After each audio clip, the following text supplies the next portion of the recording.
अध्याय 13. श्री गणेशाय नमः. संत महात्मे या भुवरी, भक्तगणांचे कैवारी, सगुणरूप हे ईश्वरी, जनकल्याणास्तव असे.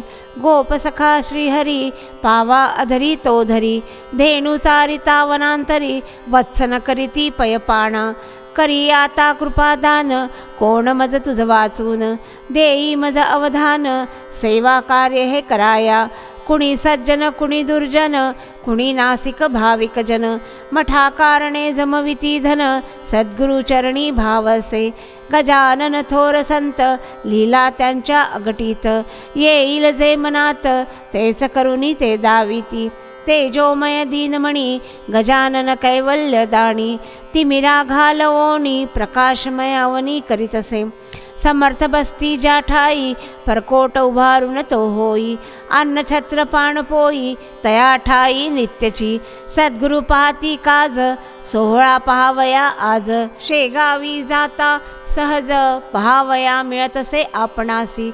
भक्तगणांच्या जे मनी, तेच आले सर्व घडोनी, सहाय्य केले सरकाराने, ज्या ज्या परी गरज भासे. येता काही अडथळे, समर्थ वदता ते टळे, गजानन कृपेमुळे सहज साध्य ते होतसे.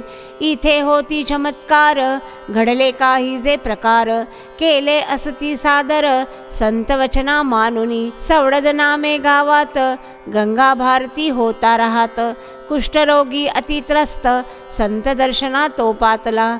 डोके ठेविले पायावर, चापट बसली गालावर, उभा ठाकला जोडिले कर, कृपा सद्गुरुची भावया. लाथा बुक्या थापडा खाई, संत गजानन कृपा होई. थुंकले महाराज त्या ठाई, मलम मानुनी तो लाविला. घाण वाटली ती जनाला, जन बोलती टोचुनी त्याला. खंत नसे त्या मनाला, व्याधी रहित तो जाहला. गंगा भारती वदे जना, व्यर्थ न करावी कुचंबणा. थुंकी नसे हा मलम जाणा, विनम्र भावे सांगतसे. स्नानास बसती गजानन, तेथील माती ती आणून, तिचेच करुनी लेपण, पूर्ववत तो जाहला.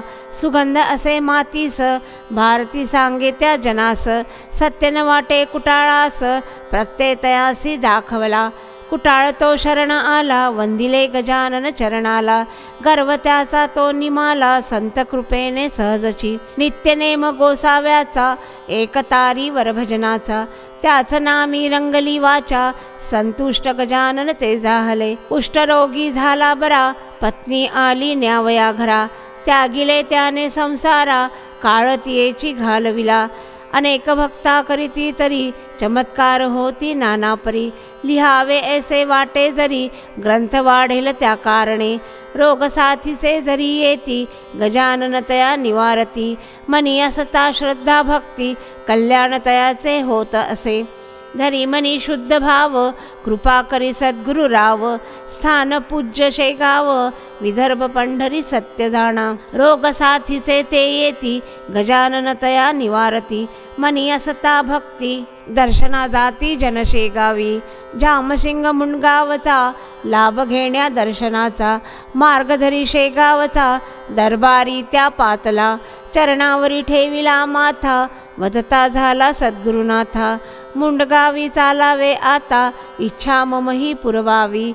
महाराज ग्रामी त्या जाती, चतुर्दशी रिक्त ती स्थिती. अन्नदान करावे चित्ती, बेततयाने ठरविला. महाराज वदती पौर्णिमेला, जेऊ घाली सर्वाला. न मानती वचनाला, सिद्धता ती जाहली. भोजनासी जमले जन, पात्रावर वाढले अन्न. आकाश ते आले भरून, मेघगर्जना जाहल्या. वर्षा झाली जोरदार, अन्नाचं केलं मातेर. जामसिंग तो लाचार, शरण गेला गजानना. भंडारा झाला दुसरे दिवशी, प्रसाद मिळाला सर्वासी. संतोष पावला मानसी, कृपा प्रसाद लाभला. मुंडगावचा पुंडलिक, भाकरे नावाचा भक्त एक. असे अतिभाविक, वारी शेगावाची नित्य करी. वारीसी जाता ज्वर आला, रस्त्याने न चालवे त्याला. आळवी मनी सद्गुरूला, ग्राम शेगाव ते गाठले. गजानना घातले दंडवत, पुंडलिक होई व्याधी रहित. आनंदले त्याचे चित्त, गंडांतर टळले खचितची. इति श्री गजानन महात्म त्रयोदशोऽध्यायः समाप्त.